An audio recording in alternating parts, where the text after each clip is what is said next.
E aí, pessoal, hoje eu vou estar falando sobre controle difuso de constitucionalidade, certo? Lembrando que falou em CDC, né? CDC é controle difuso de constitucionalidade, certo? Eu vou estar baseando minha aula nesse curso aqui, o controle difuso de constitucionalidade da OAB, do Trilhante, certo?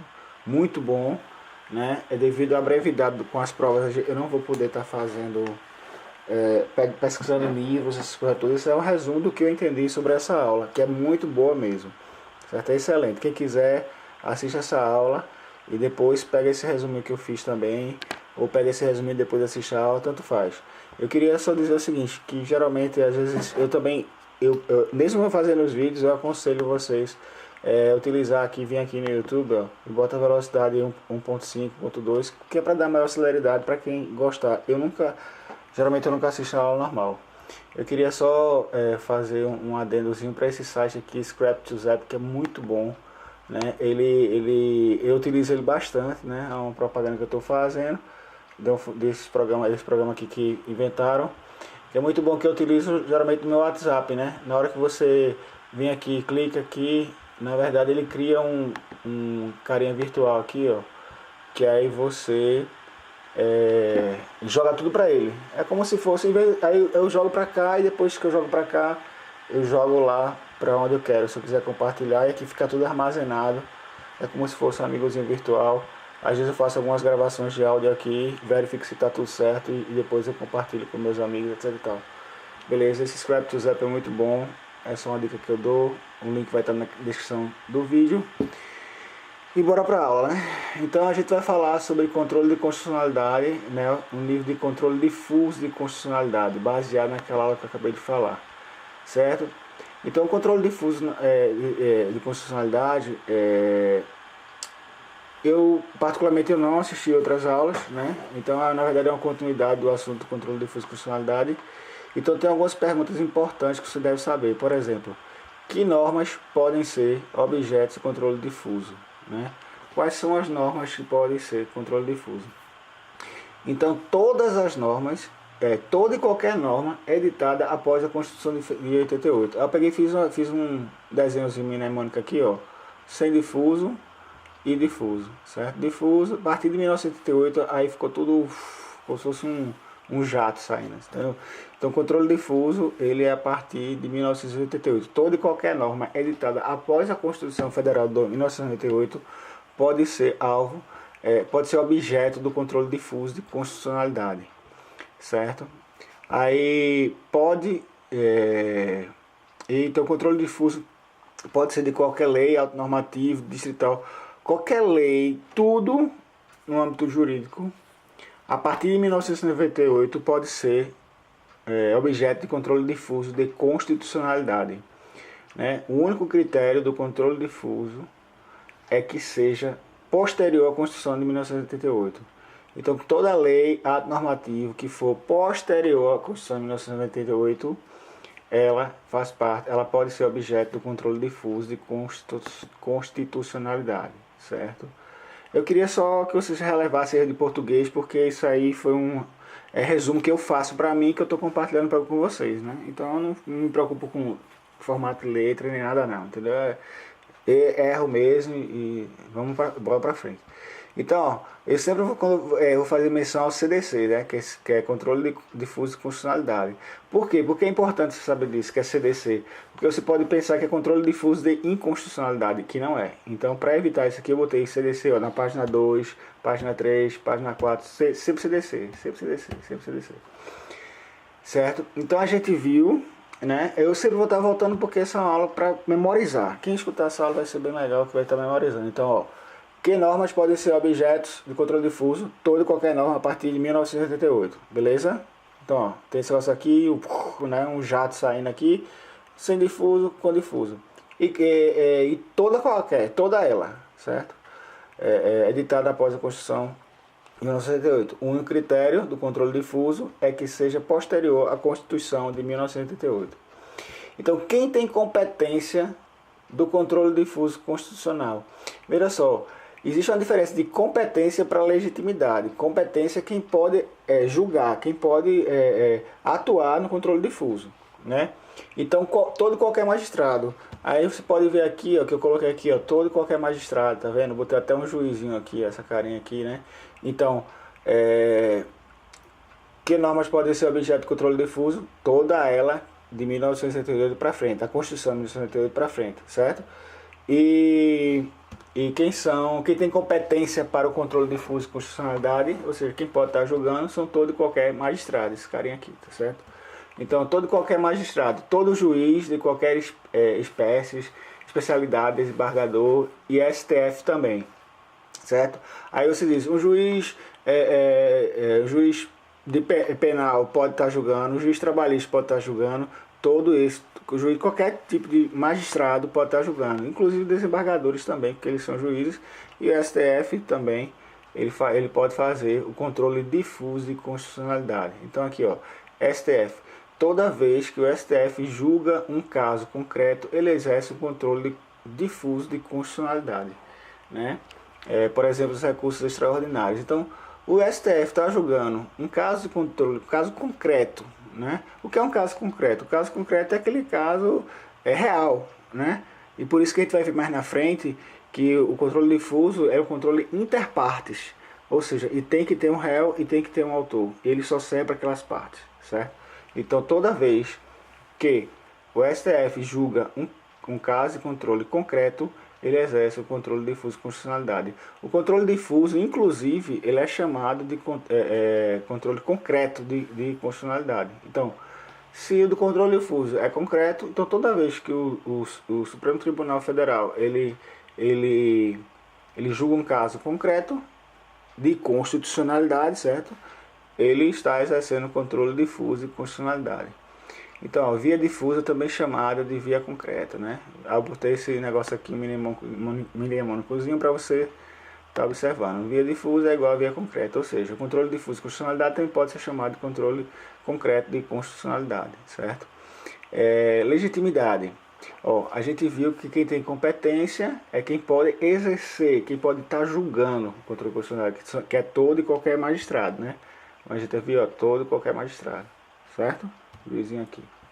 Só para recapitular que normas podem ser objetos, toda ela de 1998 para frente. Toda lei, ato normativo, seja de qualquer espécie, federal, municipal, estadual, pode ser objeto de controle difuso de constitucionalidade e a partir de 1968 para frente, certo? E quem tem competência para julgar o controle difuso de constitucionalidade é todo e qualquer magistrado, pode ser desembargador, juiz, né?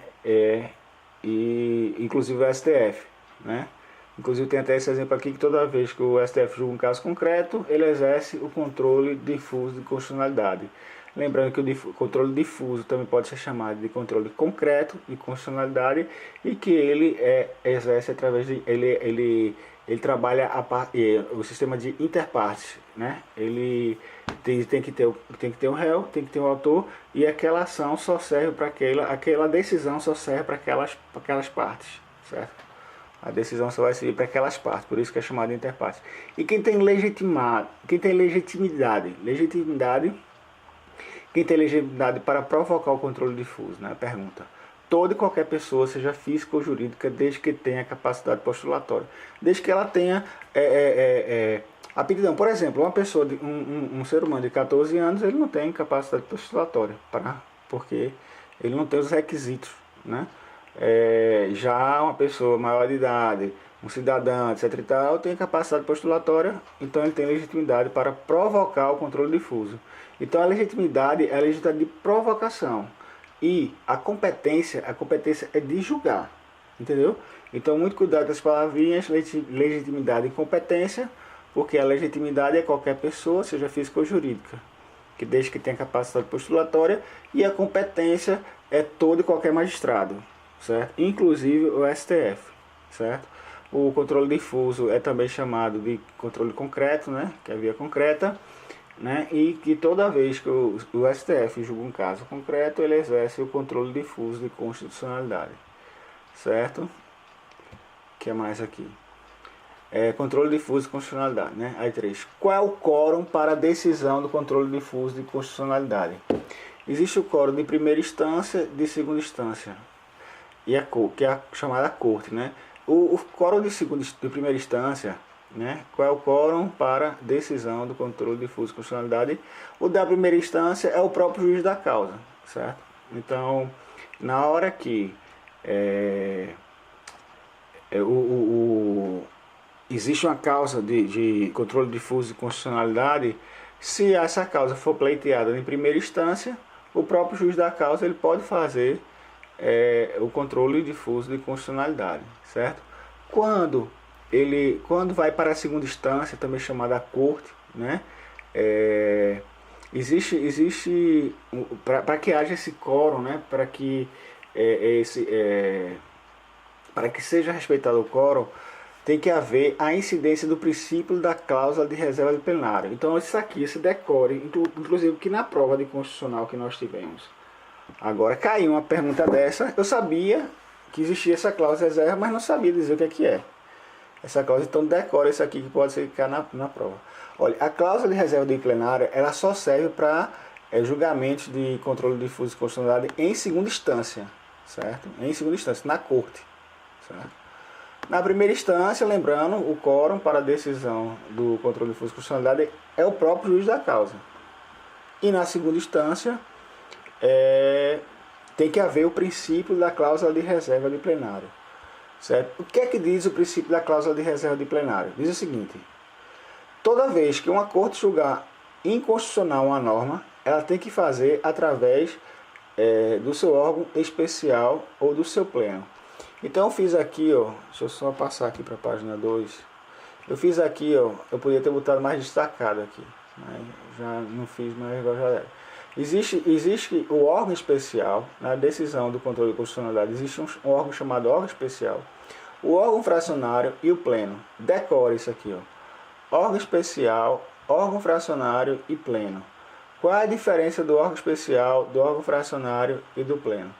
É o seguinte.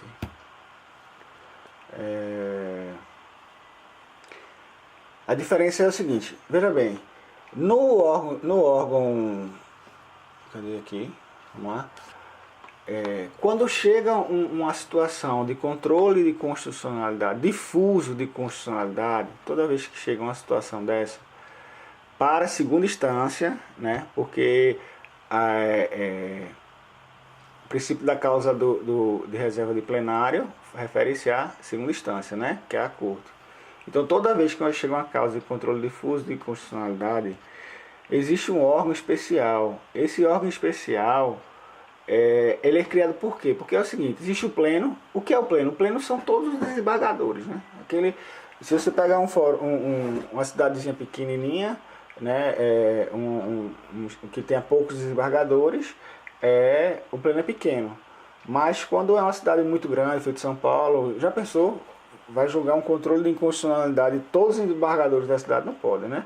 Então esses tribunais, eles criam um órgão chamado órgão especial, que é responsável exclusivamente por julgar os casos de controle difuso de constitucionalidade. Então existe esse órgão que é composto de alguns desembargadores especialmente voltado para isso, certo?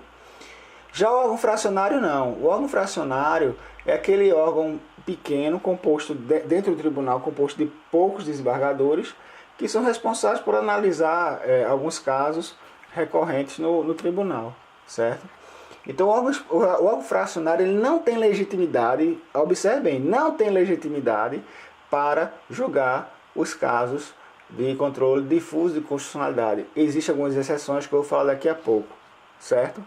Porém, regra, o órgão fracionário tem competência para estar julgando o controle difuso de constitucionalidade ou de controle concreto, né, de constitucionalidade? Não.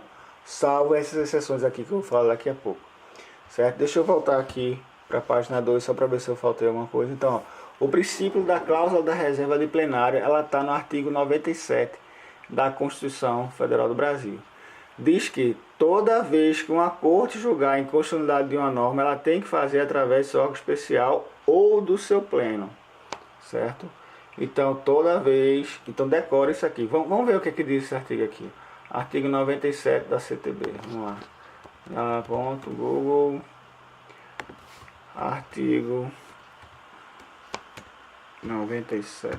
Constituição. Então... Ó, diz aqui, ó. Somente pelo voto da maioria absoluta de seus membros ou dos membros dos respectivos órgãos. Quando ele fala maioria absoluta de seus membros, seria o pleno, né? Vamos ver aqui o que diz aqui.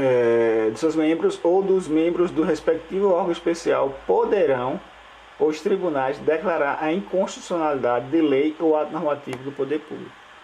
Então, quando ele fala somente, isso aqui é justamente a lei da cláusula de reserva de plenário, que somente pelo voto da maioria absoluta, ó, pense, isso aqui também é muito importante, ó, maioria absoluta, né, que tem a maioria qualificada, a maioria simples, ó, somente pelo voto da maioria absoluta, extremamente importante isso aqui, de seus membros, no caso do pleno, né, ou dos membros dos respectivos órgãos especial. Órgão especial que eu falei agora, expliquei o que é órgão especial. Poderão os tribunais declarar a inconstitucionalidade de lei ou ato normativo do poder público, certo? Então é isso que diz o princípio da reserva do plenário. Diz que toda vez que uma corte julgar a inconstitucionalidade de uma norma ou lei, né, ela tem que fazer através do seu órgão especial ou do seu pleno, certo? Órgão especial disciplinar. A gente acabou de ver isso aqui, ó. Então aqui, ó, o princípio da cláusula de reserva do plenário, ela tem que ser feita pelo órgão especial ou pelo seu pleno. A gente viu também que o órgão fracionário, ele não tem qualificação para o controle difuso de constitucionalidade. Agora preste atenção, o órgão fracionário, ele tem competência, ele não tem competência para fazer, tomar decisões a respeito do controle difuso de constitucionalidade. Agora existem algumas exceções, que são bem simples de você entender.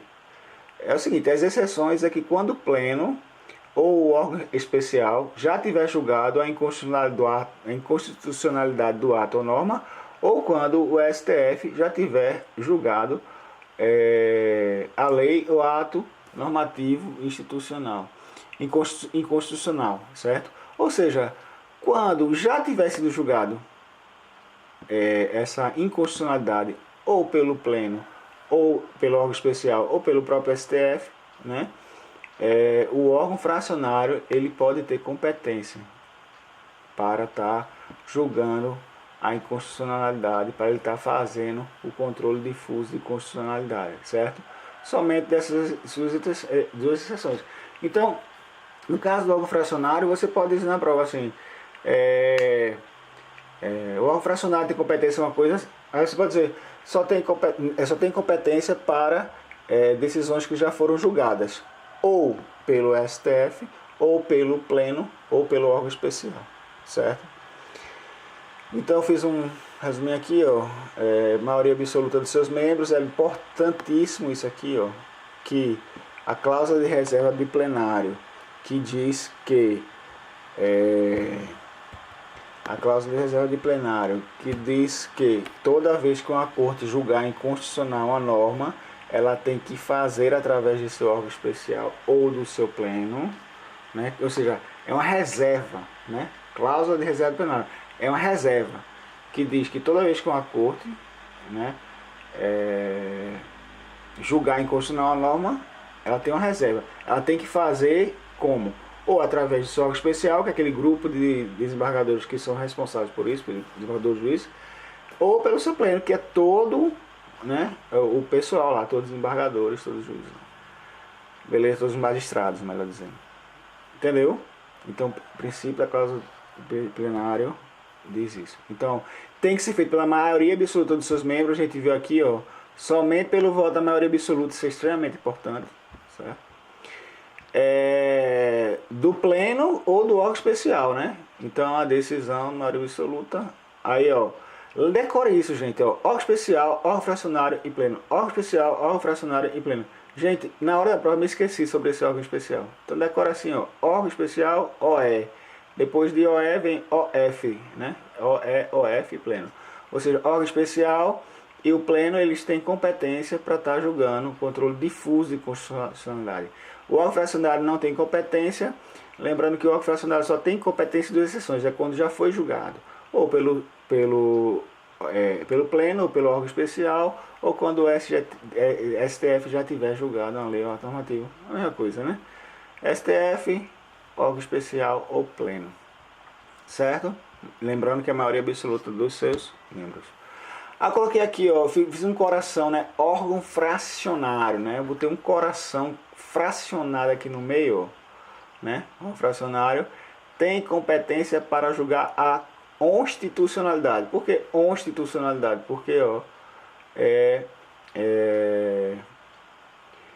cadê aqui? Espera aí, deixa eu ver aqui. O órgão fracionário, ele não tem competência para julgar a constitucionalidade de uma lei ou ato normativo. Faltou um não, viu, gente, aqui. Por isso que eu estou achando estranho.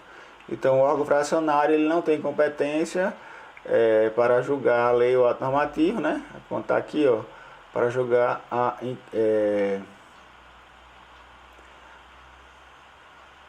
Peraí, como é que é aqui?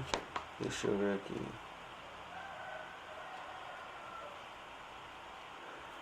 Peraí, viu?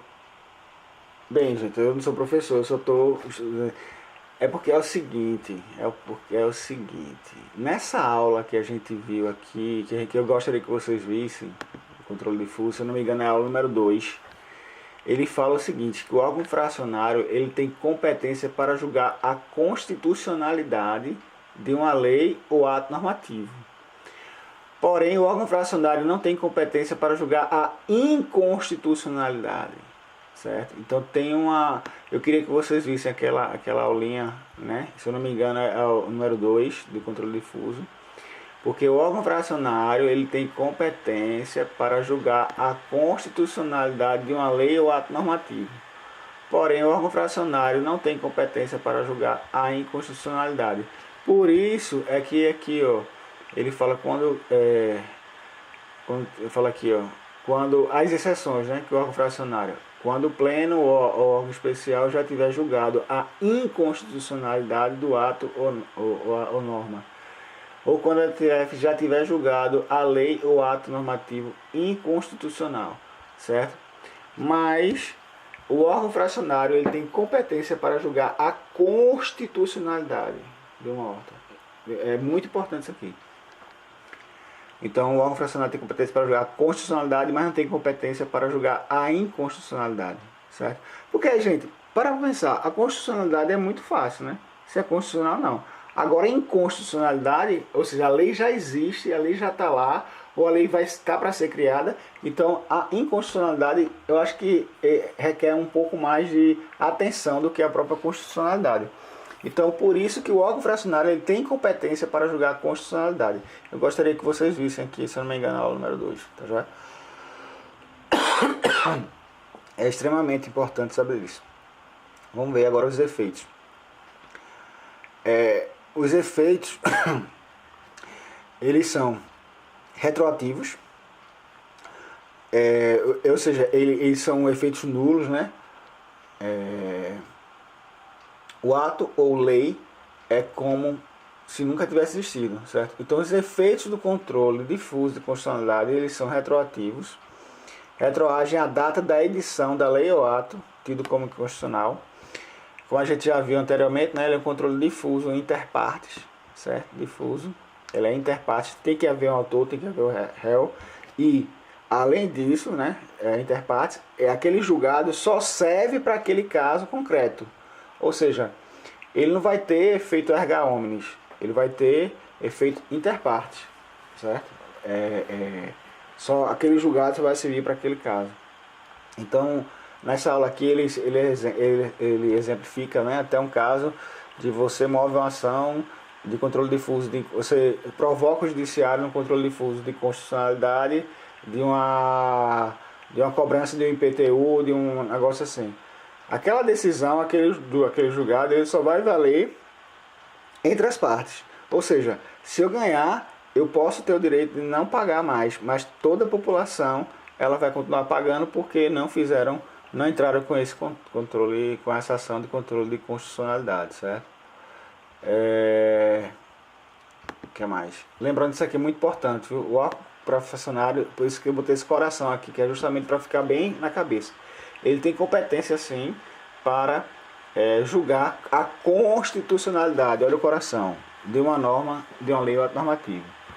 Porém, o órgão fracionário não tem competência para julgar a inconstitucionalidade. A inconstitucionalidade, só quem pode julgar, como a gente já viu, são o pleno, né?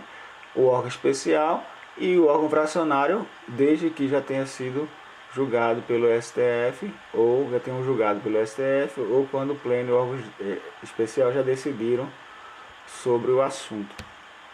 Certo? Então, o órgão fracionário, para memorizar, essa aula é para memorização. O órgão fracionário, ele tem competência para julgar a constitucionalidade de uma lei ou ato normativo, porém não tem competência para julgar a inconstitucionalidade. Os efeitos eles são retroativos, ex tunc, né? E o ato ou lei é como se nunca tivesse existido, certo? E retroagem à data de edição do ato ou lei que tivesse tido como inconstitucional. O controle difuso de constitucionalidade, o CDC, ele é interpartes, só serve para aquelas partes e a decisão ela fica restrita àquele ator e àquele réu. O controle difuso de constitucionalidade tem efeitos retroativos, já falei, interpartes. Aí que fiz uma breve recapitulação aqui, ó. O controle difuso, concreto, ou também é chamado de controle concreto, né, pressupõe a existência de partes, pretensão resistida, de um processo propriamente dito. Então, por isso que ele é interparte, que ele existe um autor, existe um réu, e a decisão só vai servir para aquelas partes. Não tem efeito erga omnes, só existe uma exceção que eu vou falar daqui a pouco. Então, é efeito interpartes, os efeitos de uma norma declarada inconstitucional em um processo específico só vale para aquelas partes daquele determinado processo. Aí aqui é o seguinte, existe uma exceção do efeito, né, porque a gente está vendo a parte de efeitos, né? Retroativo, interpartes. Porém, existe uma exceção para o efeito erga omnes, porque o artigo 52 da Constituição Federal, no seu inciso 10, certo? Ele diz o seguinte: compete privativamente ao Senado suspender a execução no todo ou em parte da lei declarada inconstitucional por decisão definida do Supremo Tribunal Federal. Então é o seguinte, o Tribunal Federal, o Senado, ele pode transformar o efeito interpartes do controle difuso de constitucionalidade em efeito erga omnes, certo?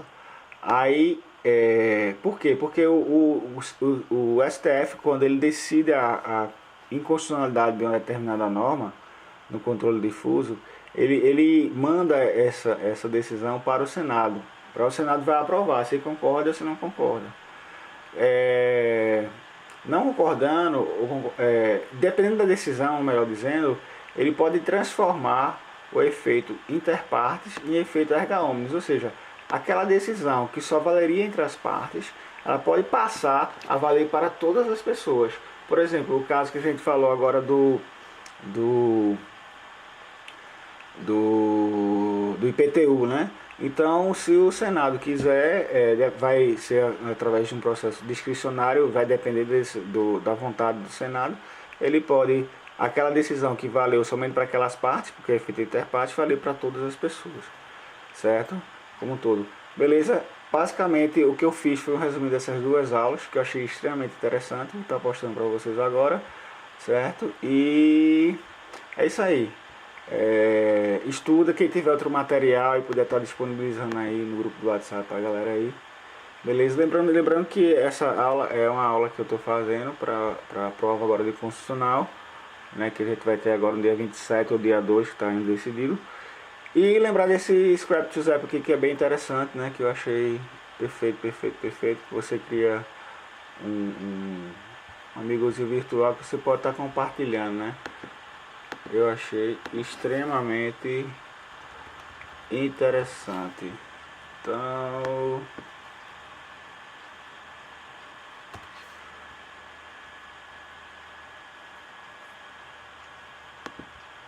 beleza pessoal, é isso aí e tchau.